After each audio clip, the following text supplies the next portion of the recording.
अस्सलाम वालेकुम फ्रेंड्स, आज की वीडियो में बात करने वाले हैं अगर आपको लोन चाहिए और आप प्राइम मिनिस्टर यूथ प्रोग्राम के तहत लोन कैसे ले सकते हैं। आज की वीडियो में आपको कंप्लीट गाइड करूंगा। सबसे पहले ये आपको मैं बताता चलूँ कि प्राइम मिनिस्टर यूथ प्रोग्राम के तहत लोन मिलना शुरू हो गया। ठीक है, ये इस प्रोग्राम का आगाज़ कर दिया गया। तो यहाँ पर सबसे पहले आते हैं, आपको मैं बताता चलूँ कि आपने इस साइट पर आना कैसे है और यहाँ पर आकर कैसे आपने अप्लाई करना है। सबसे पहले मैं यहाँ आया तो गूगल ब्राउज़र को आपने ओपन कर लेना। यहाँ पर आने के बाद यहाँ पर आपको एक लिंक दूंगा, ये डिस्क्रिप्शन में आपको मिल जाएगा। आपने इसको जैसे ही क्लिक करना है तो आपके सामने कुछ इस तरह का इंटरफेस आएगा। तो आपने क्या करना है, आपने इसको ओपन कर लेना। ठीक है, उसके बाद यहाँ पर आ सकते हैं। तो यहाँ पर आप देख सकते हैं कि यहाँ पर इनकी प्राइम मिनिस्टर यूथ प्रोग्राम की ऑफिशियल वेबसाइट पर आप आ जाएंगे। तो यहाँ पर आपके पास अब लोन लेने के लिए क्या क्या डॉक्यूमेंट्स आपके पास रिक्वायर होने चाहिए और कितने अरसे के लिए और कितना लोन आपको मिलेगा, इसके अंदर तमाम की तमाम तफसीलात इसी वीडियो में बताऊंगा। सबसे पहले यहाँ पर ये देख सकते हैं कि यहाँ पर इसने कहा तमाम सेक्शन में जिसके ऊपर स्टार लगा हुआ है वो दर्ज करना लाजम है। ठीक है, उसके बाद आप सिटीज़न पोर्टल ऐप के मतलब अपनी यानी कि यहाँ पर अगर इनकी कोई शिकायत वगैरह या कोई तजवीज़ देना चाहते हैं महकमे के बारे में तो यहाँ पर आप सिटीज़न पोर्टल के ऊपर भी आप जाके दे सकते हैं। उसके बाद यहाँ पर ये कह रहा है कि बराए करम दरख्वास्त दहिंदा के CNIC और CNIC करने की तारीख और डेट ऑफ बर्थ मतलूबा फील्ड को दुरुस्त तरीके से पूरा करना है, क्योंकि इसकी नादरा से वेरिफिकेशन की जाएगी। अब इसके यहाँ पर आ जाते हैं, इंस्ट्रक्शन की बात कर लेते हैं। इससे पहले हम बता देते हैं कि यहाँ पर आपने लोन के लिए कितना लोन आप ले सकते हैं। यहाँ पर देख सकते हैं कि यहाँ पर आप लोन तकरीबन 5 लाख से लेके 75 लाख तक आप लोन यहाँ से अप्लाई कर सकते हैं। अब यहाँ पर बात कर लेते हैं कि हमें ये लोन अप्लाई करने के लिए हमें क्या क्या चीज़ों की ज़रूरत होगी। तो यहाँ पर आते हैं, यहाँ पर मैंने इंस्ट्रक्शन के ऊपर मैंने क्लिक कर दिया। यहाँ पर देख सकते हैं कि यहाँ पर लिखा हुआ है मोजिज़ दरख्वास्त गुजार। यहाँ पर ये कह रहा है कि आपके पास पासपोर्ट साइज़ तस्वीर होनी चाहिए। ठीक है, उसके बाद और ये तमाम के तमाम जितने भी डॉक्यूमेंट्स आपको बताए जा रहे हैं ये तमाम के तमाम जो से आपके पास स्कैन होने चाहिए। ठीक है, उसके बाद आपके पास कौमी शनाख्ती कार्ड होना चाहिए, फ्रंट हिस्सा होना चाहिए। ठीक है, उसके बाद यहाँ पर ये कह रहा है कि आपके पास एक कौमी शनाख्ती कार्ड का बैक वाला हिस्सा भी होना चाहिए। उसके बाद आपकी जितनी भी ताज़ा आपकी तलीमी डिग्री हैं, जैसे कि आपने बैचलर किया है एंड पर आपका वो भी होना चाहिए। मैट्रिक की स्नात है, इंटर है, बैचलर है, PhD जो भी आपने किया हुआ वो भी आपके पास स्कैन होनी चाहिए। उसके बाद आपने कोई काम आपको आता है उसका एक्सपीरियंस सर्टिफिकेट होना चाहिए। उसके बाद लाइसेंस यानी कि किसी भी आपका तजारती अदारे या चैम्बर के साथ अगर आप रजिस्टर है तो अगर है तो वो भी आपके पास मौजूद होना चाहिए। उसके बाद ये पूछ रहा है कि आपको कर्ज़ की फराहमी किस चीज़ के लिए चाहिए, यानी कि कौन से काम के लिए चाहिए। ठीक है, उसके बाद यहाँ पर ये आप पूछ रहा है कि दरख्वास्त शुरू करने से पहले मंदरजा ज़रूर मालूमात का होना ज़रूरी है। ठीक है, यहाँ पर आप देख सकते हैं कि यहाँ पर आपके पास NTN नंबर भी आपके पास होना चाहिए। ठीक है, अगर आपके पास NTN नंबर नहीं है, अगर आप बनवाना चाहते हैं तो डिस्क्रिप्शन में अपना नंबर दे दूँगा, आप मुझसे भी रब्ता करके NTN नंबर बनवा सकते हैं। उसके बाद ये कह रहा है कि अगर उसके बाद यहाँ पर ये कह रहा है कि आपके पास बिजली का बिल होना चाहिए जो आपके एड्रेस के ऊपर आता है। उसके बाद ये आपका कह रहा है कि आपका मौजूदा दफ्तर या आपके जहाँ पर आप काम करते हैं वहाँ का बिजली का बिल होना चाहिए। ठीक है, उसके बाद ये कह रहा है कि आपके नाम रजिस्टर कोई भी गाड़ी मुकम्मल अगर है, यानी कि जैसे आपके पास बाइक आपके नाम पर है, गाड़ी या नाम पर, वो आपके पास होनी चाहिए। यहाँ पर ये कह रहा है कि अपने करीबी रिश्तेदारों के अलावा किसी भी 2 अफराद के नाम और कौमी शनाख्ती कार्ड नंबर और मोबाइल नंबर भी आपके पास होना चाहिए। उसके बाद ये कह रहा है कि अपने नए जो आपने कारोबार शुरू करना है उसका यहाँ आपके पास पुराना कारोबार है और उसको जो है आप ज़्यादा करना चाहते हैं, आपने लोन लेना तो उसके भी आपके पास इंफॉर्मेशन होनी चाहिए कि आप क्या कारोबार करना चाहते हैं या क्या कारोबार कर रहे हैं, उसकी डिटेल भी आपके पास होनी चाहिए। उसके बाद ये कह रहा है कि अगर आपने दरख्वास्त को जमा करवाना तो आपने साइन अप वाले बटन को आपने क्लिक करना है। उसके बाद ये कह रहा है कि जिस मोबाइल नंबर जो आप इसमें एप्लीकेशन में मोबाइल नंबर देंगे वो आपके नाम पर होना चाहिए।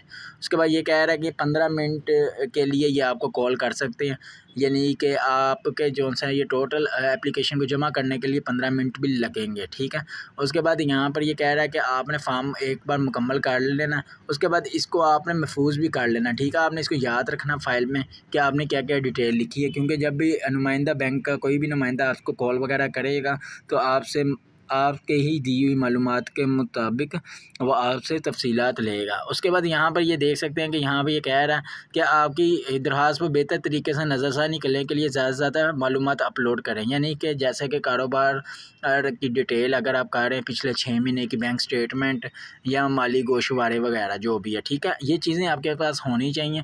उसके बाद यहाँ पर आपने क्या करना है, यहाँ पर आने के बाद यहाँ पर आपने अपना CNIC नंबर लिख लेना। जैसे कि मैं यहाँ पर एक CNIC नंबर लिख देता हूँ। तो यहाँ पर लिखने के बाद आपने क्या करना है,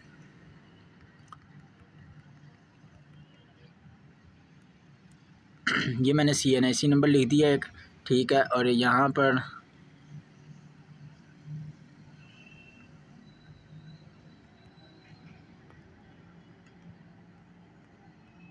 उसके बाद यहाँ पर आपने डेट ऑफ इशू लिख देनी है, ठीक है, यहाँ पर लिख दिया।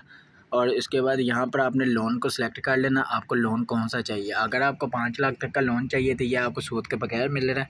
अगर आपको 5 लाख से ज़्यादा आपको चाहिए तो आपको 5% आपको देना पड़ेगा। अगर आपको उससे भी ज़्यादा चाहिए तो आपको यानी कि परसेंटेज के हिसाब से आपको लोन मिलेगा। जितना आप लोन लेंगे उतना ज़्यादा आपको परसेंटेज देना पड़ेगा। उसके बाद आपने क्या करना है, यहाँ पर आपने सेलेक्ट कर लिया। सेलेक्ट करने के बाद आपने एंटर के बटन के ऊपर क्लिक कर लेना। तो यहाँ पर देख सकते हैं कि यहाँ पर आपने एंटर के बटन के ऊपर क्लिक किया। क्लिक करने के बाद यहाँ पर यह आपकी ज़ाती मालूमात जो उनसे है ये मांगना शुरू कर दिया है, ठीक है। यहाँ पर आपने क्या करना है, यहाँ पर आपने अपने बैंक का नाम लिखना है। यहाँ पर आपने जो सा उसके बाद दरख्वास्त गुजार का नाम लिखना है। और यहाँ पर आपने क्या करना है, आपने अपनी तस्वीर देनी है, शनाख्ती कार्ड की तस्वीर देनी है, पिछले हिस्से की तस्वीर देनी है, तरीके पैदाइश वाला शनाख्ती कार्ड जो आपके शनाख्ती कार्ड के ऊपर तरीके पैदाइश लिखी हुई है आपने वो देना। दरख्वास्त गुजार का CNIC नंबर देना है। कितने ज़ेर कफ़ालत आपके ज़ेर कफ़ालत कितने लोग हैं वो आपने लिखना है। उसके बाद यहाँ पर आप देख सकते हैं कि यहाँ पर नीचे उसने जिन्स आपने देनी है। दरख्वास्त गुजार जो दरख्वास्त दे रहा है उसके वालिद का नाम, अगर वो औरत है तो उसके शोहर का। उसके बाद अज़वाजी हैसियत आपने बतानी है, क्या मैरिड है अनमैरिड है। शहरी हैसियत आपने बतानी है, क्या पाकिस्तानी है क्या बाहर के लोग हैं। आपको मैं बताता चलो कि ये सिर्फ पाकिस्तानियों के लिए ये लोन है। उसके बाद यहाँ पर आपने रिलीजन अपना बताना है। अगर आपको कोई मजदूरी है तो आपने वो भी इधर बतानी है। तलीम अपनी बतानी है, तलीमी डिग्रियाँ आपने यहाँ पर अपलोड करनी है। अगर आप हुनरमंद है तो आपने यहाँ पर आपने उसको सेलेक्ट करना है कि कौन सा आपको काम आता है। मौजूदा आपने घर का पता देना है, सूबा यहाँ पर सेलेक्ट करना है। मौजूदा डिवीज़न आपने यहाँ पर सेलेक्ट करनी है। मौजूदा ज़िला आपने यहाँ पर सेलेक्ट करना है। मौजूदा तहसील आपने यहाँ पर सेलेक्ट करनी है। अगर आपके पास क्या नाम परमानेंट एड्रेस के अलावा कोई एड्रेस है तो आपने यहाँ पर वो भी एड्रेस लिख देना है। मुस्तकिल आपका सूबा कौन सा है वो लिख लेना। परमानेंट डिवीज़न आपका कौन सा वो लिख लेना। परमानेंट डिस्ट्रिक्ट आपका कौन सा वो लिख लेना है। तहसील आपने परमानेंट जो सी आपने वो लिख लेनी। मोबाइल नंबर आपने वो वाला देना जो आपके नाम पर रजिस्टर हो। मुतबादल मोबाइल नंबर भी आप यहाँ पर दे सकते हैं। यहाँ पर ये आपसे पूछ रहा है कि आपकी माहाना आमदनी कितनी है, माहाना घर के अखराजात कितने हैं, ठीक है, आपने वो यहाँ पर लिख देने हैं। कारोबार की मालूमात आपसे ये ले रहा है कि कारोबार आप क्या करते हैं, यहाँ पर आपने वो देख लेना। उसके बाद आपने नीचे आ जाना। कर्ज़ की तफसील ये आपसे पूछ रहा है कि आपका कर्ज़ कितना चाहिए। तो यहाँ पर ये देख सकते हैं कि यहाँ पर मैंने सेलेक्ट किया कि मुझे 5 लाख तक का मुझे कर्ज़ चाहिए।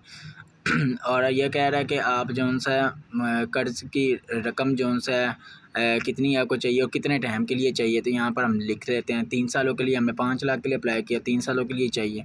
उसके बाद यहाँ पर ये कह रहा है कि आपको जौन सा कौन कौन सी सहूलत चाहिए, किस बैंक में आपको ये अप्रूव्ड होना चाहिए आपके ये लोन, आपने वो सिलेक्ट कर लेना है, ठीक है। उसके बाद अगर आपने कहीं से आपने लोन लिया हुआ तो उसका आपने पे किया हुआ या नहीं किया हुआ वो आपने यहाँ पर डिटेल आपने बता देनी है। कितनी रकम बकाया रहती है, मंथली इंस्टॉलमेंट कितनी है वो आपने यहाँ पर बतानी है।